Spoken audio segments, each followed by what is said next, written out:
Two robotic arms with hands that mimic a human's are gently picking up a small plastic tube and placing it in a small coffee mug. They move with precision, even delicacy. Driving them is a researcher in a specialized lab not far from Washington, D.C. He's waving his arms, and the robots wave in exactly the same motion. It's very cool, but here's the thing. Elsewhere in this lab, crowded not with test tubes and microscopes, but circuit boards and wires, other robots are actually learning to do stuff all on their own. Those robots are learning to think.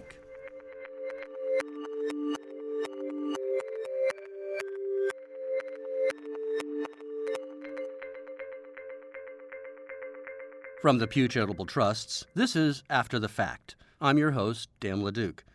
Our data point for this episode is 20%.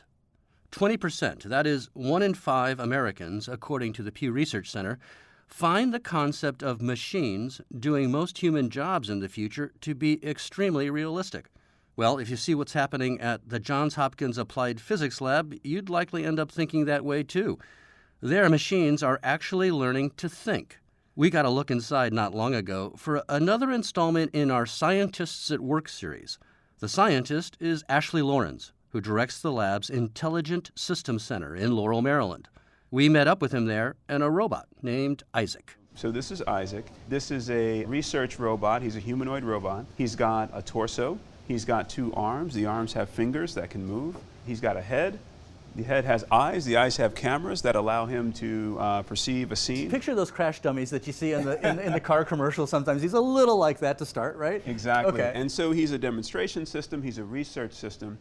He's about a year old, and he was put together last summer by students working here. And he was an open source design, actually, and his parts were all 3D printed. Yeah, I'm touching gray plastic that is strong and wired, and this was done on a 3D printer. That's pretty cool. So now let's use Isaac to illustrate what we mean by an intelligent system, right? So an intelligent system is one that I can give a high-level task to, and it can perform that task autonomously, with some high degree of autonomy. What does a robot or an intelligent system need to be able to do that? It needs to be able to perceive and understand the world, right? And I'll speak to these things aspirationally. Okay. And so what you're looking at here is you're looking at Isaac, kind of looking at a scene and doing some object recognition. There's a table in front of him. If you step in his view, he'll classify you as a person. Is that right? So in that way, Isaac perceives and understands the world. What's the next thing? Well, I mentioned Isaac is going to be, intelligent system that I'm going to give a task, and it's going to be able to do that autonomously. So the other thing it has to do is decide what to do. Right? Okay. It's got to decide on a sequence of actions that's going to allow it to pursue a goal that I give it. All right? So intelligent systems perceive and understand the world, and then they decide on a course of action that pursues goals, given goals. So intelligent systems perceive, decide, act, and then team. They understand how to team with other robotic agents or other intelligent systems and with people to pursue its goals. So again, perceive, decide, act, team. That's what those capabilities make a system intelligent. Now, I mentioned there's a research group here that is cross-disciplinary. And when we put this place together, we knew to kind of go after this audacious goal of intelligent systems, we were going to need more than one discipline. So we think about machines that can perceive. We use machine learning for that. We have machine learning research scientists and engineers here. Systems that can decide. We have autonomy engineers here.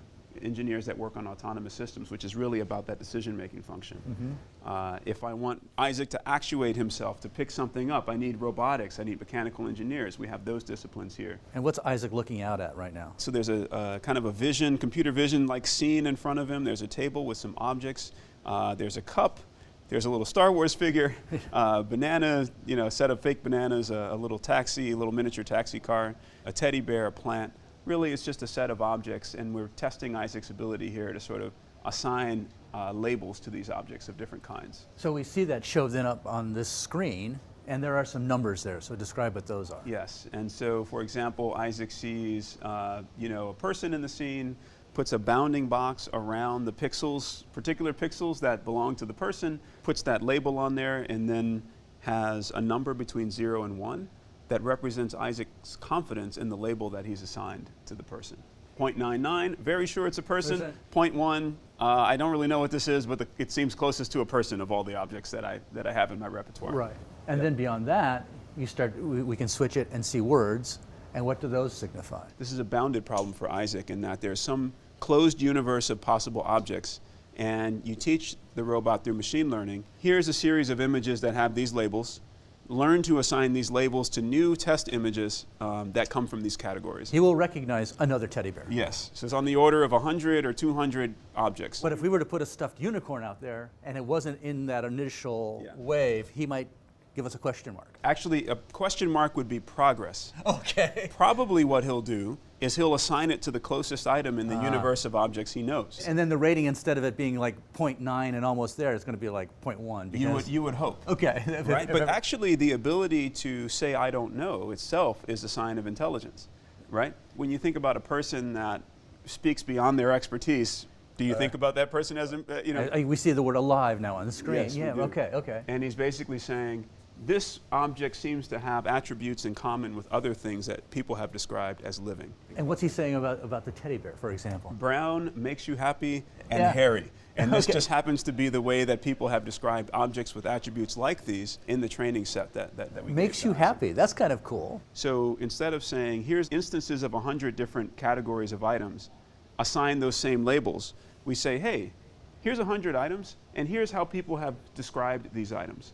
Learn to describe new items in the same way, right? So he's saying, hey, this item seems to share attributes with things people have described as hairy, brown, and makes you happy. Actually, it turns out if you put like a little, a diaper, he would say makes you happy because it's associated with babies. Okay. Yeah. Sometimes you don't quite know what patterns they're going to learn, right? Right. There's a connection there, which you got to think about. Yeah, right. But that also gets to the notion, though, that although we can still do this level of assigning objects or semantic descriptions to images and objects, it's not reasoning yet, right? And so if I show Isaac a picture of 100 babies, and I say this is examples of things that make me happy, and then I just show him a diaper, he's going to say, oh, that will make you happy too. Mm-hmm. Well, no, actually that one makes me sad, but never mind. That's the 2 a.m., 3 a.m. Yeah, exactly, right.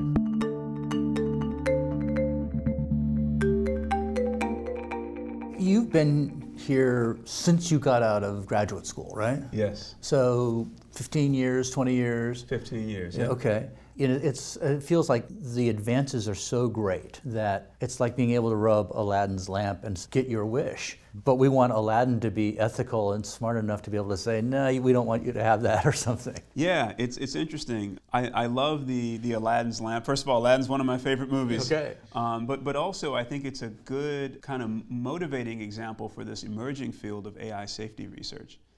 And that's really focused on this notion of goal alignment for powerful learning agents. And so for a powerful... Break that down so we understand what you mean. For a powerful learning agent, I can give it a goal and it can just go off and learn how to do it itself, right? Either in a simulated environment or in the real world.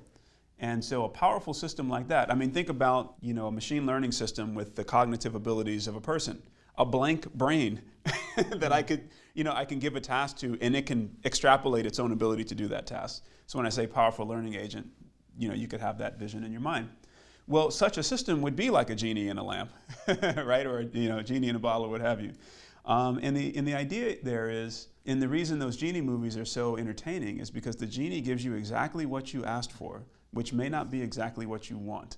And that's what we worry about in a system like that. Right. In that, for example, I'll just give you a kind of a radical example. End world hunger. I'll tell this blank brain. End world hunger. Act in a way that ends world hunger. And you do it efficiently and all. Well, most efficient way, kill everybody. Nobody's hungry. Right? Well, I mean, the higher and more abstract the goals we give the system, the more we have to worry about this notion of goal alignment, unintended consequences, and all of that. So that's an emerging field in the research areas and in academia, and it's emerging interest and focus for us here as well. But I think what's hard about these is getting to less and less bounded problems. Problems that involve a smaller degree of structure, a greater degree of uncertainty, and a higher level of abstraction in the way that the human interacts and gives tasks to the system. So I think, in the coming decades, we're going to see a progression of technologies that allow machines to learn and perform tasks at greater and greater degrees of autonomy. My own personal opinion, I don't know that we'll necessarily get to kind of this open universe completely general intelligence in my lifetime, but I do think we're going to see some amazing things enabled by this advance of technology. Ashley Llorens is not your typical scientist. Be sure to listen all the way to the end of this episode to hear an example of his creative passion. I've got to ask you about your other life for a moment.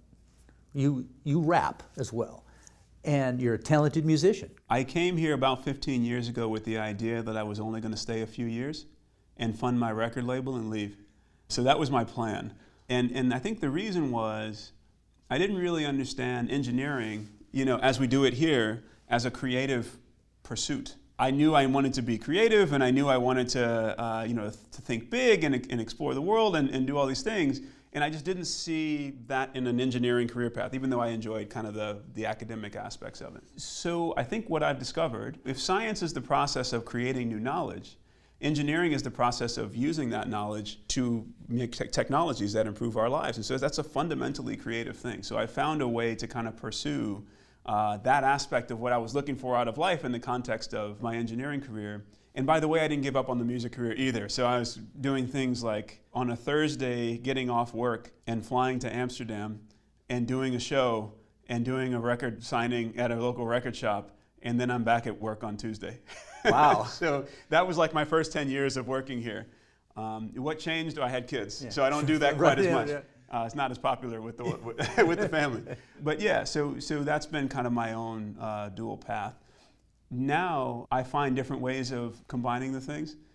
When I talk to students, I will tell versions of this story so that, as they're thinking some of the same thoughts that I was, maybe I didn't have these insights, but yeah, you can pursue your passions in the context of a career in engineering. And by the way, you can pursue creative, passions on the outside as well. So is it important as a communicator, not just a scientist, but a communicator to sort of break the mold? I think so. My own identity as an innovator, in the space, I think it's important, just to me personally and professionally to bring new ideas and fresh perspectives, and this is a way I can do that. Well, this has been great. Thank you again for everything. Yeah, sure.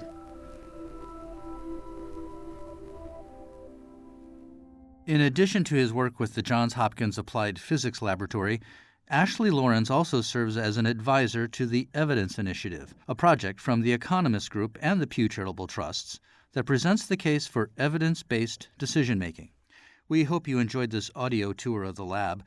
You can also see pictures of the lab, including Isaac the Robot, at our website, pewtrust.org/afterthefact. Don't forget to subscribe and leave us a review wherever you get your podcasts.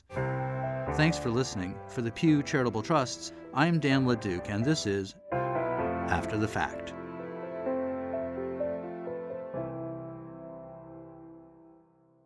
You have this other career and passion as a rap artist. Can you do something for us? Solstice, I'm rock solid to the core. Hit you with the raw so hard you'll holler at the floor. Advanced planning, we ain't gotta stop you at the door. Nah, the booth will explode soon as you hop in to record. I hold my own back down, blast nouns and spray. Paid dues yesterday, gotta back down today. You got no background your way. That's why you already lost soon as you sat down to play. Do or die, tactics invisible to the human eye. O'Hare from BWI and then cruise to shy. Y'all the cats, they pull it, shooting and pull aside.